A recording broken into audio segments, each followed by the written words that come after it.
Assalamualaikum warahmatullahi wabarakatuh. Nama saya Nando Fauzan dari kelas 11 TKJ 2 dan di sini saya akan membawakan materi tentang menganalisis perencanaan produksi massal. Menganalisis perencanaan produksi massal. Produksi massal juga dikenal sebagai aliran produksi terus-menerus adalah sistem produksi dalam jumlah besar dari produk standar.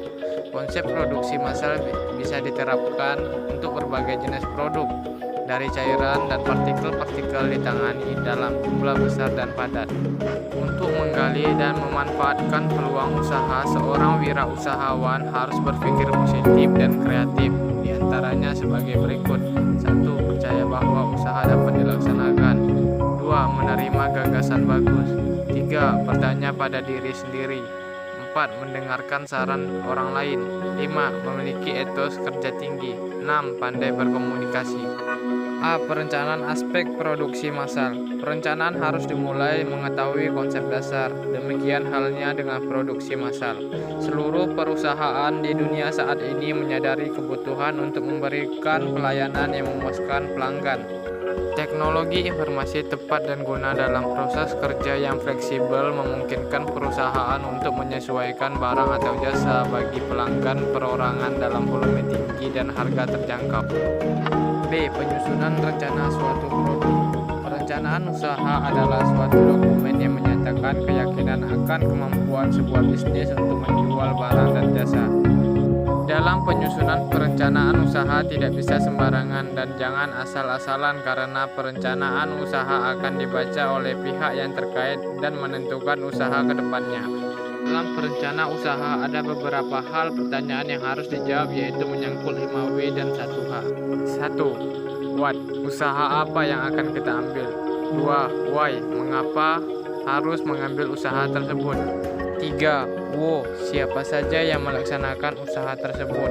4. When, kapan usaha tersebut dimulai? 5. Where, di mana usaha tersebut akan dilaksanakan? 6. How, bagaimana melaksanakan usaha tersebut? C. Tahapan proses produksi. Proses pembuatan dapat digambarkan sebagai input atau output. Input adalah bahan baku yang digunakan untuk membuat produk. Output adalah pengubahan baku, peralatan, waktu, uang, manajemen. Antara subsistem dan sistem produksi adalah perencanaan dan pengendalian produksi, pengendalian kualitas, penentuan standar, penentuan fasilitas produksi, dan penentuan harga pokok produksi.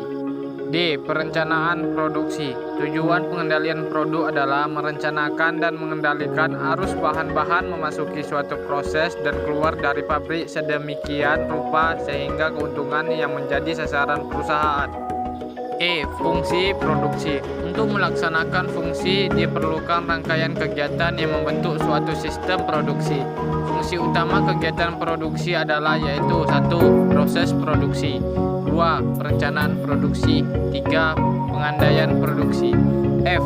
Menyusun rencana aspek produksi. Proses produksi adalah metode dan teknik untuk menciptakan kegunaan suatu produk dengan mengoptimalkan sumber daya produksi. A. Proses kontinu adalah proses produksi yang tidak memerlukan waktu stop yang lama.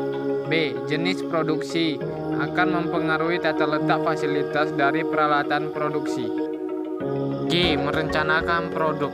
Sistem produksi dapat diklasifikasikan menjadi dua jenis, yaitu sistem push atau tekan dan sistem pull atau tarik. Sistem produksi tradisional dianggap sebagai sistem push karena jenis pekerjaan yang diproduksi dibebankan secara berturut-turut mulai dari stasiun produksi awal. Produksi massal digunakan dalam situasi berikut. 1. Standarisasi urutan produk dan proses. 2. Dedikasi mesin tujuan khusus yang memiliki kapasitas yang tinggi. 3. Besar volume produk. 4. Lebih rendah dalam persediaan proses.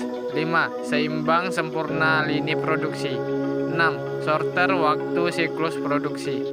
7. Aliran material, komponen suku cadang yang terus-menerus tanpa pelacakan kembali. 8. Perencanaan produksi dan kontrol mudah.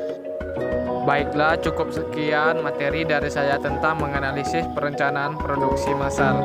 Lebih dan kurang saya mohon maaf. Wassalamualaikum warahmatullahi wabarakatuh.